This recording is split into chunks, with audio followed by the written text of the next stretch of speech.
Welcome to all. આજે આપણે hydrostatic લો જોઈશું. હાઇડ્રોસ્ટેટિક લો જે છે તે સ્થિર તરલમાં કોઈપણ બિંદુ આગળ દબાણ શોધવા માટે વપરાય છે. હાઇડ્રોસ્ટેટિકનો નિયમ એવું કહે છે કે સ્થિર તરલમાં નીચેની તરફ જતા દબાણમાં થતો વધારાનો દર એ જે તે બિંદુએ તરલના વિશિષ્ટ વજન જેટલો હોય છે. અહીંયા આકૃતિમાં તમે જોઈ શકો છો કે એક પ્રવાહીની મુક્ત સપાટી છે, તેનાથી આપણે નીચે તરફ જઈએ એટલે કે ડેપ્થ વધતી જાય, ઊંડાઈ વધતી જાય ઝેડ. તો જેમ જેમ આપણે નીચે તરફ જશું તેમ તેમ જે છે દબાણમાં વધારો થતો જશે. દબાણમાં થતો આ વધારો એનો દર જે તે બિંદુએ તરલના વિશિષ્ટ વજન બરાબર હોય છે. એટલે કે આ એક તરલનો ઘટક છે ABCD, એમાં આપણે એની ઊંડાઈ જે છે ડેલ્ટા ઝેડ અથવા તો ઊંચાઈ જે છે ડેલ્ટા ઝેડ છે. આપણે ડેલ્ટા ઝેડ જેટલી ઊંડાઈએ નીચે જઈશું તો એમાં જે વધારો થશે એ કેટલો થશે? dp/dz.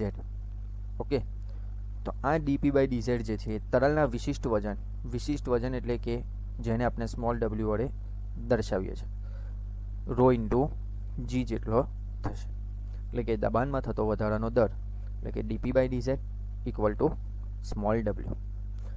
હવે એને આપણે સાબિત કરવાનો છે. તો આકૃતિમાં જે દર્શાવેલો છે એ ઘટક ABCD આપણે ધ્યાનમાં લઈએ છીએ. હવે એમાં એની જે પ્રોપર્ટીઝ છે એ આપણે પહેલાં જોઈ લઈએ કે આ જે ઘટક છે તેનો એરિયા, ક્રોસ સેક્શનલ એરિયા એટલે કે આડછેદનું ક્ષેત્રફળ ડેલ્ટા એ છે. ઘટકની ઊંચાઈ ડેલ્ટા ઝેડ. આ જે AB ફેસ છે, તરલની AB બાજુ છે, એના ઉપર જે દબાણ લાગે છે અથવા તો દબાણની જે તીવ્રતા છે એને આપણે કહીશું સ્મોલ p. અને પ્રવાહીની મુક્ત સપાટીથી તરલના ઘટકની ઊંડાઈ એ જે છે ઝેડ જેટલી છે, જે આપણે ફિગરમાં જોઈ શકીએ છીએ. હવે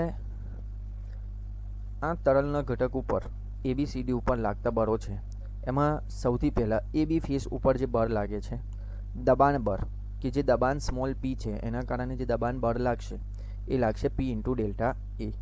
આપણે જાણીએ છીએ કે દબાણ small p equal to force upon area, એટલે કે ફોર્સ એટલે કે બળ બરાબર શું થશે? દબાણ ઇન્ટુ એરિયા. આપણું દબાણ જે છે સ્મોલ p છે અને એરિયા જે છે ડેલ્ટા એ છે, એટલે કે દબાણ બળ કેટલું લાગશે? p delta A. અને આ જે છે વર્ટિકલી ડાઉનવર્ડ ડાયરેક્શનમાં લાગશે, નીચેની દિશામાં, જે તમે જોઈ શકો છો કે દબાણ જે છે ઓલવેઝ જે તે સપાટીને લંબ રૂપે લાગે. તે જ રીતે CD એટલે કે જે નીચેની બાજુ છે તેના ઉપર કેટલું બળ લાગશે? તો p ડેલ્ટા એ તો ખરું જ, પ્લસ ડેલ્ટા ઝેડ જેટલી ઊંડાઈ વધી ગઈ તો dp/dz જેટલું શું છે એમાં વધારો થશે. અને આ જે બળ લાગશે સપાટીને લંબ રૂપે એટલે કે વર્ટિકલી અપવર્ડ ડાયરેક્શનમાં લાગશે. ત્યાર પછી જે છે તરલના ઘટકનું પોતાનું વજન W. વજન હંમેશા જે છે વર્ટિકલી ડાઉનવર્ડ ડાયરેક્શનમાં લાગશે. હવે આપણે ચેપ્ટર 1માં જોઈ ચૂક્યા કે રો એટલે કે ડેન્સિટી બરાબર માસ અપોન વોલ્યુમ, દર અને કદનો ગુણોત્તર. એના ઉપરથી આપણે એવું કહી શકીએ કે માસ બરાબર રો ઇન્ટુ વોલ્યુમ.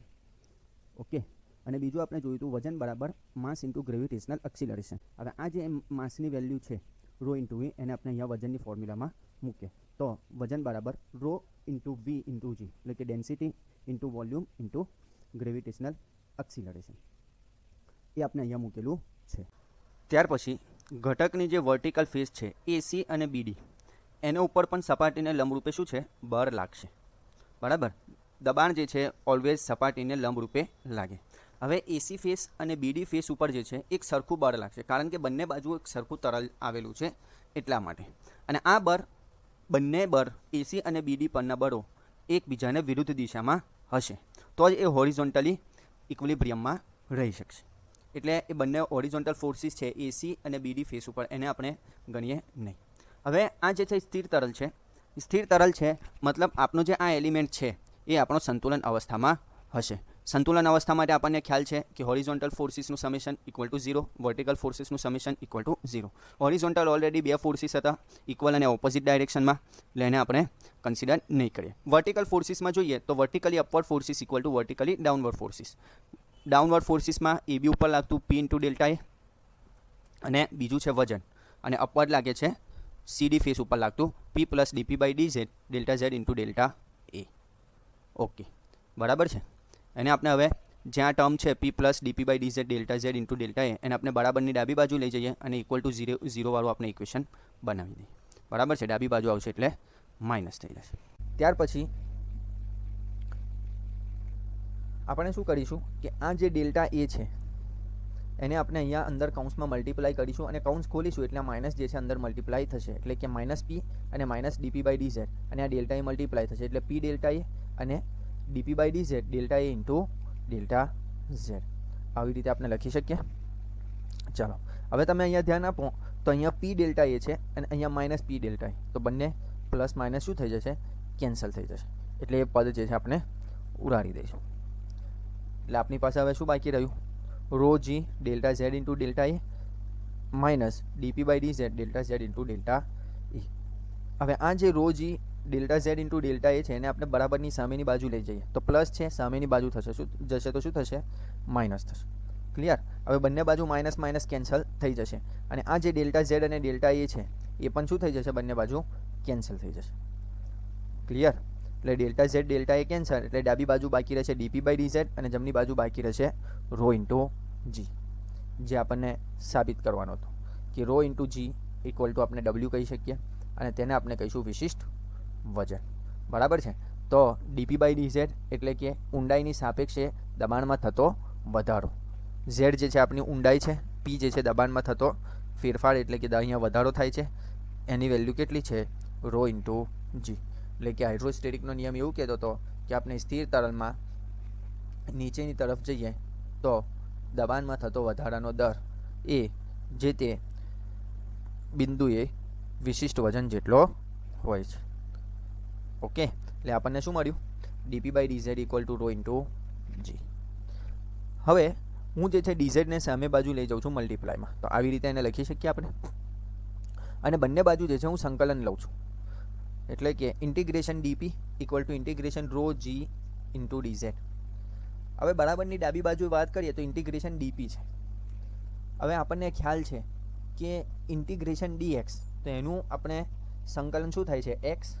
એટલે કે ઇન્ટિગ્રેશન DX એટલે કે એને આપણે એવું કહીએ 1 ઇન્ટુ DX અને 1નું સંકલન શું થાય? X. બરાબર છે. એ જ રીતે ઇન્ટિગ્રેશન DY એટલે કે 1 ઇન્ટુ DY તો 1નું થશે Y. જેના સાપેક્ષે કરીએ એ આપણને આન્સર મળશે. તો અહીંયા આપણને ડાબી બાજુ જે છે P ની સાપેક્ષે સંકલન કરવાનું છે, તો ઇન્ટિગ્રેશન DP બરાબર આપણે P લખી શકીએ કારણ કે integration DP equal two 1 into DP, તો 1નું થશે P કારણ કે આપણે DP ની સાપેક્ષે સંકલન કરીએ છીએ એટલા માટે. અને જમણી બાજુ DZ ની સાપેક્ષે કરીએ છીએ. હવે અહીંયા રો અને G જે છે એ આપણા કોન્સ્ટન્ટ એટલે કે અચળ છે, એટલે કે એને બહાર કાઢી લઈશું અને 1 ઇન્ટુ DZ લખી શકાય. તો ડાબી બાજુ 1 ઇન્ટુ DP અને જમણી બાજુ rho G into integration 1 into DZ. DPનું થશે P અને DZનું શું થશે? Z. ક્લિયર? એટલે કે P બરાબર row G Z.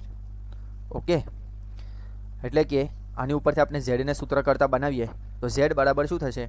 Small p upon rho into G, અને રો ઇન્ટુ Gની વેલ્યુ આપણને ખબર છે W છે. ક્લિયર? વિશિષ્ટ વજન, જેને આપણે કહીશું પ્રેશર હેડ.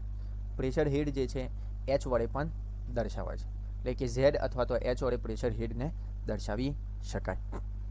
હવે આપણે શરૂઆતમાં વાત કરી હતી કે વાતાવરણનું દબાણ છે 101.3 કિલો ન્યૂટન પર મીટર સ્ક્વેર, એટલે કે 101.3 કિલો પાસ્કલ છે.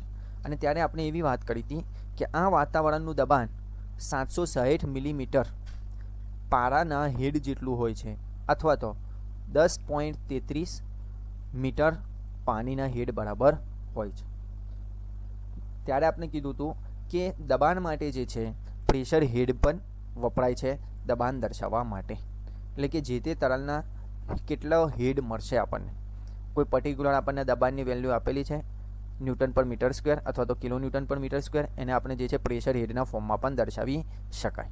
તો આ ફોર્મ્યુલામાં આપણે જો P બરાબર 101.3 કિલો ન્યૂટન પર મીટર સ્ક્વેર એટલે કે 101.3 ગુણાકાર 10³ ન્યૂટન પર મીટર સ્ક્વેર મૂકીએ અને એને કોઈ પણ તરલના પ્રેશર હેડના સ્વરૂપમાં શોધવું હોય તો આપણે શોધી શકીએ.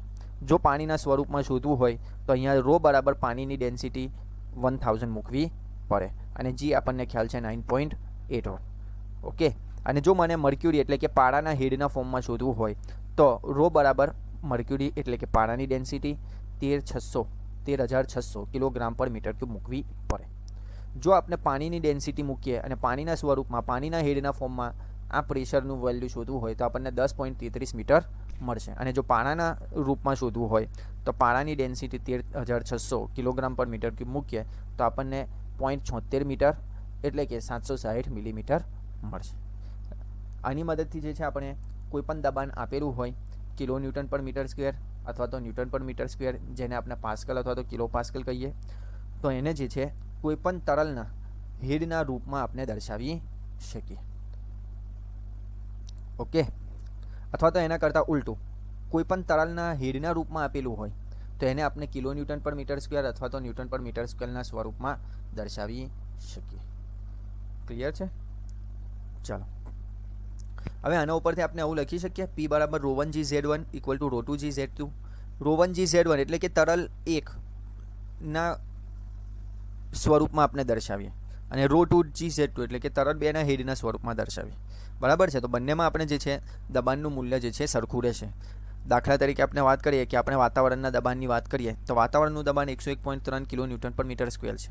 એને હું પહેલી વાર જે છે પાણીના હેડના સ્વરૂપમાં શોધું તો અહીંયા મને જે છે ρ1 મૂકવું પડશે, પાણીની ડેન્સિટી 1000. એના આધારે મને શું મળશે? Z1. ક્લિયર? અને એના બદલે જો હું મર્ક્યુરીના ફોર્મમાં શોધું તો મર્ક્યુરીની ડેન્સિટી 13,600 કિલોગ્રામ પર મીટર ક્યુબ અને Z2 મને જે છે મર્ક્યુરીનો હેડ મળશે. ઓકે, તો એને આપણે આ રીતે લખી શકીએ. બંને બાજુ જે છે G કોમન છે, કેન્સલ થઈ જશે. હવે આ જે ફોર્મ્યુલા છે એમાં બંને બાજુ આપણે પાણીની ડેન્સિટી વડે ભાગીએ તો કોઈપણ તરલની ડેન્સિટી અને પાણીની ડેન્સિટીનો ગુણોત્તર એને આપણે કહીશું સ્પેસિફિક ગ્રેવિટી, જે આપણે ઓલરેડી જોઈ ચૂક્યા. બરાબર છે? એટલે કે પ્રથમ તરલની ડેન્સિટી અને પાણીની ડેન્સિટીનો ગુણોત્તર, બીજા તરલની ડેન્સિટી અને પાણીની ડેન્સિટીનો ગુણોત્તર, એ આપણને શું મળશે? પહેલા તરલની સ્પેસિફિક ગ્રેવિટી મળશે અહીંયા, અને અહીંયા જે છે બીજા તરલની સ્પેસિફિક ગ્રેવિટી. ક્લિયર? એટલે કે S1H1 equal to S2H2. Okay,